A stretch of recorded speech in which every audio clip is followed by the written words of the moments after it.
আন্তর্জাতিক কিংবা আঞ্চলিক যে কোনো বিবেচনায় বাংলাদেশ থেকে ভারতের বিভিন্ন গন্তব্যে ভ্রমণের জন্য বাংলাদেশি যাত্রীদের কাছে অত্যন্ত জনপ্রিয় মাধ্যম আকাশপথ। অথচ জুলাই মাসের মাঝামাঝি থেকে এ পর্যন্ত বাংলাদেশের পরিবর্তিত পরিস্থিতিতে যাত্রী সংখ্যা ক্রমাগত কমছে। এতে ফ্লাইট সংখ্যা কমাচ্ছে এই রুটে গন্তব্যকারী দুই দেশের এয়ারলাইন্স।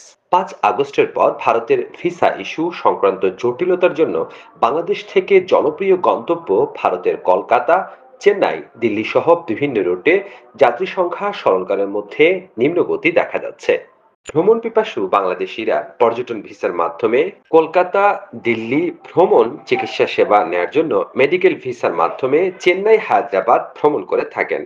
এছাড়া বিভিন্ন কারণে বিশেষ করে ব্যবসা সংক্রান্ত বা শিক্ষার জন্য বাংলাদেশ থেকে অনেকে ভারতের বিভিন্ন গন্তব্যে ভ্রমণ করে থাকেন। বাংলাদেশ থেকে দেশীয় এয়ারলাইন্স জাতীয় বিমান সংস্থা বিমান বাংলাদেশ এয়ারলাইন্স অন্যতম বৃহৎ বেসরকারি বিমান সংস্থা US-Bangla এয়ারলাইন্স ঢাকা কলকাতা রুটে পরিচালনাকারী এয়ারলাইন্স নভোএয়ার অস্বাভাবিক যাত্রী স্বল্পতার জন্য আগস্টের শুরু থেকেই প্রতিটি বিমান সংস্থা উল্লেখযোগ্য সংখ্যক ফ্লাইট বাতিল করতে বাধ্য হয়েছে।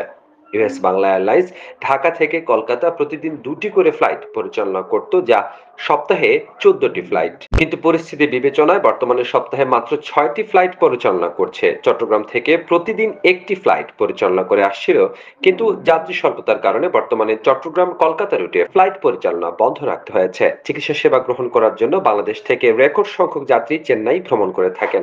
US-Bangla এয়ারলাইন্স সপ্তাহে 11টি ফ্লাইট পরিচালনা করছিল, কিন্তু বর্তমানে ঢাকা চেন্নাই রুটে সপ্তাহে মাত্র 6টি ফ্লাইট পরিচালনা করে আসছে।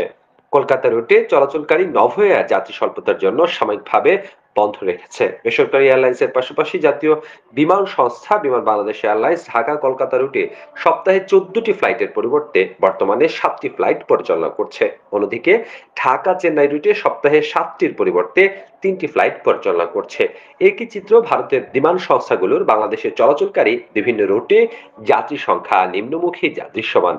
US-Bangla এয়ারলাইন্সের জনসংযোগ মহাব্যবস্থাপক কামরুল ইসলাম বলেন, বাংলাদেশ থেকে ভারতের বিভিন্ন গন্তব্যে ভ্রমণকারী যাত্রীরা ভিসা ইস্যুর প্রক্রিয়া স্বাভাবিক না হওয়ায় চরম অনিশ্চয়তার মধ্যে সময় অতিবাহিত করছে। অনেকে জরুরি প্রয়োজনে ভারত ভ্রমণ করতে পারছেন না। বাংলাদেশ ভারতের মধ্যে ভিসা জটিলতার কারণে নাগরিকদের যাতায়াত বন্ধ হয়ে গেলে দুই দেশের আকাশপথ প্রায় রুদ্ধ হয়ে যাবে। ফলে বিমান চলাচল ও পর্যটন খাত হুমকির মুখে পড়বে।